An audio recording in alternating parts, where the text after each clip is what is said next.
یہ میری خوش قسمتی کہ میں حضور کا امت ہوں، ساری زندگی اس کا شکریہ ادا کرتا رہوں تو حق شکر ادا نہ کروں۔ ہم حضور کے امتی، نبی انتظار کرتے رہے، نبی منتظر رہے۔ حضرت خلیل اللہ کی بارگاہ میں پکار رہے ہیں، ربنا وابعث فیہم رسولا، مالک رسول بھیج دے۔ کوئی کہتا ہے لیسا بفظ ولا بغلظ، وہ ترشرو نہیں ہوگا، سخت مزاج نہیں ہوگا، ماتھے پہ شکنے لانے والا نہیں ہوگا، وہ پیار بانٹنے والا ہوگا، بس وہ آیا جا رہا ہے۔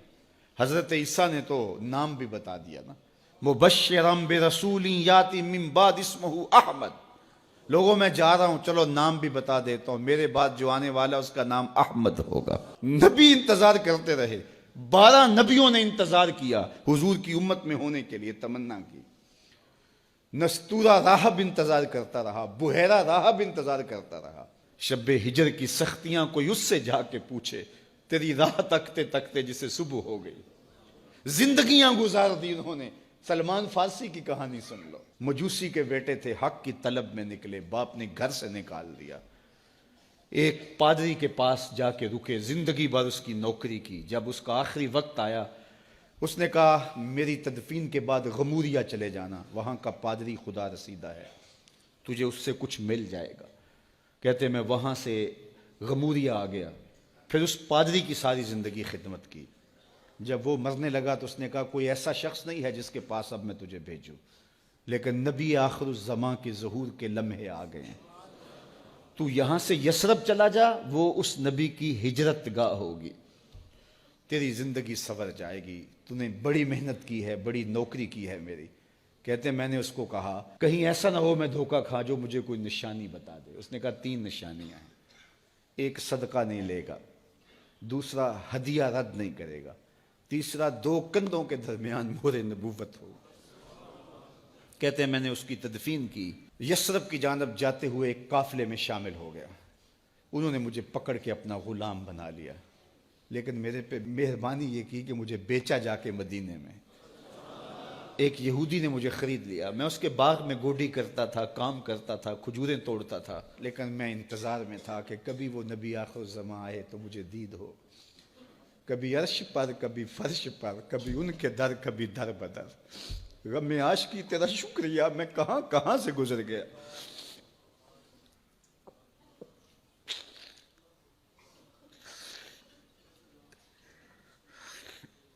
کہتے ہیں ایک دن میں اپنے باغ میں کھجوریں توڑ رہا تھا کہ ہواؤں میں مستی پیدا ہو گئی اور ہر سمت سے طلع البدر علینا کی صدائیں گونجنے لگیں۔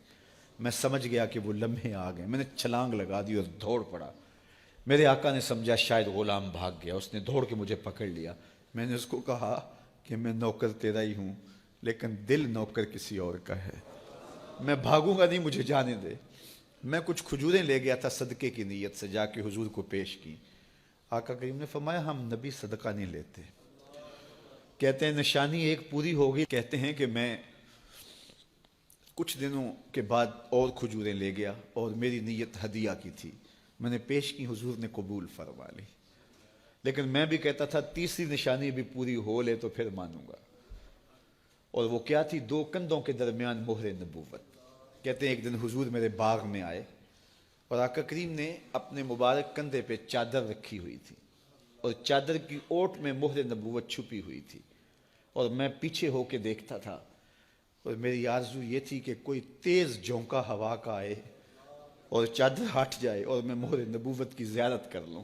حضور میرے ارادہ قلب سے آگاہ ہوئے، فَأَلْقَى إِلَيَّ رِدَاءَهُ، حضور نے چادر اتار کے میری جانب پھینکی اور پھر ایسے رخ کر کے فرمایا انظر الی ما امرت بہ، اس پادری نے جو بتایا تھا دیکھ لے آ کے۔ تو کہا میں نے دیکھا کہ حضور کے کندھوں کے درمیان۔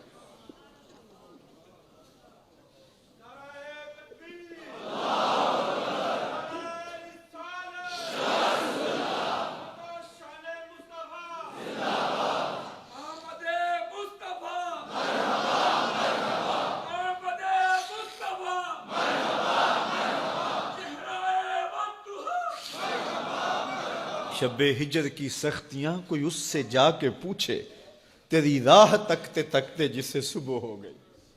ہم نے تو کوئی انتظار نہیں کیا نا، ہم نے تو کوئی دکھ نہیں سہا، ہم سوئے تھے مقدر جاگ اٹھے، ہمارے والد مسجد سے مولوی صاحب کو بلا لائے، انہوں نے کان میں آ کے کہا مبارک ہو تو حضور کا نوکر بن کے آ رہا۔ میرے والد گرامی ایک شعر جھوم کے پڑھا کرتے تھے، محمد جانے جانا ہے، پیغمبر ہو تو ایسا ہو، رسولوں کی بشارت سے مبشر ہو تو ایسا ہو، امر توقیر کا سب کو موکر ہو تو ایسا ہو، کیا ہم کو غلام ان کا مقدر ہو تو ایسا ہو۔ میں اپنے مقدر پہ قربان نہ جاؤں، آپ اپنے مقدر پہ نثار نہ جائیں، ہمیں وہ نبی ملا جو نبیوں کا نبی۔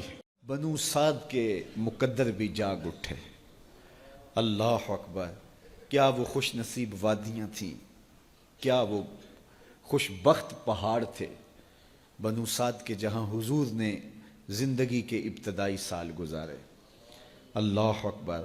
حضرت حلیمہ سعدیہ کہتی ہیں جب میں حضور کو گھر لے گئی تو میرے گھر میں روشنیاں آ گئیں، باقاعدہ عورتوں نے کہا حلیمہ تو اتنی امیر ہو گئی ہے رات کو بھی دیا نہیں بجھاتی۔ بڑے امیر کبیر گھرانوں میں بھی رات کو لوگ دیا بجھا دیا کرتے ہیں، لیکن تو اتنی ہی امیر ہو گئی ہے کہ رات کو بھی تیرے گھر کا دیا نہیں بجھتا۔ تو حلیمہ سعدیہ نے کہا آؤ میں تمہیں بتاؤں میرے گھر میں دیا کون سا روشن۔ باقاعدہ ہم جولیوں کو بلایا، پالنے میں حضور تھے، اشارہ کر کے کہا ما کننا نحتاج الی السراج من یوم اخذناہ، جب سے یہ پیارا گھر آیا ہے میں نے سارے دیے توڑ دیے، دیے کی ضرورت نہ مشعل کی حاجت، عجب روشنی تو نے پائی حلیمہ، بڑی تو نے توقیر پائی حلیمہ، بنی تو محمد کی دائی حلیمہ۔ کہا ما کننا نحتاج الی السراج من یوم اخذناہ، جب سے یہ پیارا گھر میں آیا ہے میں نے سارے دیے توڑ دیے۔ جہاں روشنی چاہیے ہوتی ہے حضور کو اٹھا کے اس کمرے میں لے جاتے ہیں، وہاں انوار پھیل جاتے ہیں، روشنیاں پھیل جاتی ہیں، کیسے اجالے پھیلے، کیسی روشنیاں پھیلیں۔ حلیمہ دا چھپر کھجوری دے تھلے، حوراں وچھالے نوری مسلے، فرش تو عرش تک پہ گئی دہائی، حلیمہ نے لٹ لئی خدا دی خدائی۔ اللہ اکبر۔ وہ سارا دن تو صحراؤں میں گھوم لیتی تھی، اسے جب بھوک لگتی تھی لبوں کو چوم لیتی تھی۔ بخت جاگے حلیمہ سعدیہ کے کہ حضور ان کے گھر آئے۔ اللہ اکبر۔ جدھر سے گزرتے گئے نور پھیلتا گیا، انوار پھیلتے گئے۔ حضرت سیدہ طیبہ طاہرہ حضرت عائشہ سلام اللہ علیہا فرماتی ہیں کہ میں کچھ سی رہی تھی کہ میرے ہاتھ سے سوئی گر گئی۔ اب حضور کے گھر میں دیے میں جلانے کے لیے تیل بھی نہیں تھا، میں پریشان تھی، سوئی گر گئی، اتنے میں حضور تشریف لائے۔ حضور مسکرائے، کہتی ہے میں نے گمی ہوئی سوئی تلاش کر لی۔ اللہ اکبر۔ تو یہ روشنی تھی، یہ انوار تھے۔ اللہ اکبر۔ اذا ضحک یتلالع فی الجدر، جب حضور مسکراتے تھے سامنے والی دیواروں پہ عکس پڑتا تھا۔ اللہ اکبر۔ جب مسکراتے تھے نور پھیل جاتا تھا۔ اذا تکلم رؤیا کالنور یخرج من بین ثنایاہ، حضور کے سامنے والے دانتوں میں ہلکا سا فاصلہ تھا، اور جب آقا کریم گفتگو کرتے تھے وہاں سے نور کی کرنیں چھن چھن کے نکلتی تھیں، انوار پھیل جاتے تھے۔ ایسا نوری ماحول، ایسا نورانی چہرہ۔ حضرت ابو ہریرہ بولے کل قمر لیلۃ البدر لم ارى قبلہ ولا بعدہ مثلہ، کیا پوچھتے ہو؟ 14ویں رات کا چمکتا ہوا چاند تھے میرے حضور۔ پھر کہا نہیں نہیں نہیں، حضور جیسا نہ پہلے دیکھا نہ بعد میں دیکھا۔ حضرت حسان بن ثابت پاس کھڑے تھے، کہا دیکھتے کیسے؟ کسی ماں نے جنم دیا ہوتا تو دیکھتے۔ خدا نے وہ سچا ہی پن چھڑیا جدے وچ محمد نو ٹالیا سی۔ حسینہ جمیلہ دا منہ موڑ دیتا، محمد بنا کے قلم توڑ دیتا۔ مثل او در عالم امکان متصور نیست، حضرت شیخ مجدد کہتے ہیں حضور کی مثل بزم عالم میں ممکن ہی نہیں ہے، ہو ہی نہیں سکتا۔ اور اقبال کا لہجہ بھی دیکھیے، رخ مصطفیٰ ہے وہ آئینہ کہ اب اس سا دوسرا آئینہ، نہ کسی کی بزم خیال میں نہ دکان آئینہ ساز میں۔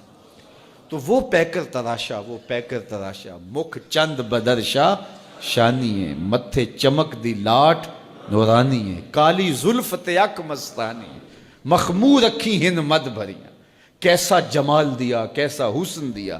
اچھا بریلی کے امام سے بھی پوچھ لیجئے، اللہ اکبر۔ بل بل نے گل ان کو کہا، قمری نے سروے جاں فضا. بلبل کی منتہائے پرواز تو یہی ہے نا کسی کو پھول کہہ دے. بلبل نے گل ان کو کہا, قمری نے سروے جاں فضا. حیرت نے جھنجھلا کر کہا یہ بھی نہیں وہ بھی نہیں. خورشید تھا کس زور پر, کیا بھڑ کے چمکا تھا قمر. بے پردہ جب وہ رخ ہوا یہ بھی نہیں وہ بھی نہیں. وہ حسن دیا وہ جمال دیا اللہ نے اپنی محبوب. دم لینا آفاق کے ہر ہر گوشے میں, قرآن سنا کر دم لینا, اب رکنا نہیں اب تھمنا نہیں.